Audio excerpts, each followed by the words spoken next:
Hello, I'm Gary Blouse, Director of Training at Niles Audio. We've been hearing from a lot of system designers and installers about problems they're having with IR extender systems. This is an industry-wide problem that's occurring when integrating cable boxes and satellite receivers that use a new generation of IR code structure. I'm happy to announce that Niles will be introducing a new line of IR sensors nicknamed the 20 series that will deal with these new IR codes plus the RCMM IR code structure from Philips. These new IR code structures are found in many new source components such as AT&T UVerse boxes, high-definition DirecTV satellite receivers, and internationally in Sky satellite systems. The difference is the makeup of the code itself. The new IR pulses are tighter, faster, and leave very little room for error. I can easily demonstrate these differences by using a scope back in the lab. Here's a comparison of the old NEC code versus the newer RCMM code. Notice the NEC code is broad and spread out. In a repeater system, this format is very forgiving and can have up to a 40% error before being unable to control the source component. The newer RCMM code below contains the same amount of information, but it's tighter and more compact. Because it's so compressed, it can only have up to a 10% error before it's unable to control the source component. This new tighter, faster IR code structure affects IR extender systems in two ways. First off, the codes are harder to capture, but more importantly, they're harder to accurately repeat. It's like making a photocopy. If the original isn't clean and crisp, the copy won't be either. Again, I can show you this back on the scope.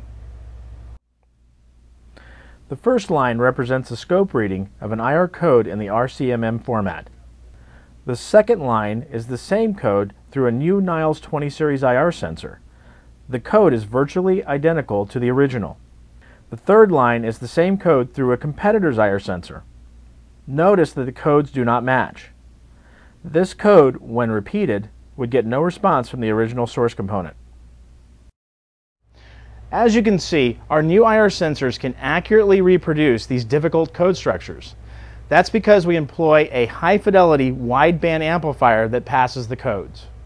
The competitor's sensor does a poor job of reproducing this IR code. In fact, it's so far off that it won't control a product like this AT&T UVerse box. When you're on a job site, you want an IR sensor that works the first time, every time.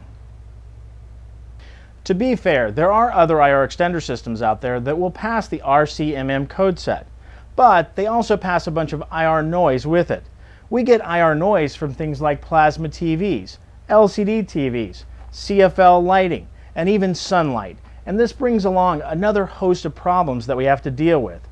How many of you have heard of an IR sensor being mounted below a television? How many of you heard of an IR sensor being mounted behind a television? Well, you shouldn't have to do these quick fixes to make an IR system work. Niles IR extender systems don't require any of these quick fixes. We use a patent-pending noise filter that reduces external IR noise down to manageable levels. Niles engineers created a universal noise suppression system that's built into all of the new IR sensors. The system's main elements consist of an optical filter that's tuned to pass only specific IR frequencies while filtering out other unwanted noise. The other main element of the system is a dynamic electronic filter. This circuitry detects the difference between the IR coming from a remote control and the IR noise coming from other sources. This IR noise, which can be anything from steady sunlight to wildly modulating sources, is then filtered out, leaving just the original IR signal from the remote control. The bottom line is this: we want you to get in, get out, and get paid. That's why we make a single IR sensor line that does it all. The Niles 20 series IR sensors will work in any IR noise environment with any IR code structure, be it NEC, RCMM, or IR codes of the future. And all the new Niles sensors are backwards compatible with the existing Niles extender systems. If your customer has a Niles IR system and upgrades to an AT&T UVerse box or a DirecTV satellite box, all you have to do is swap out the old sensor with a new one. It's that simple.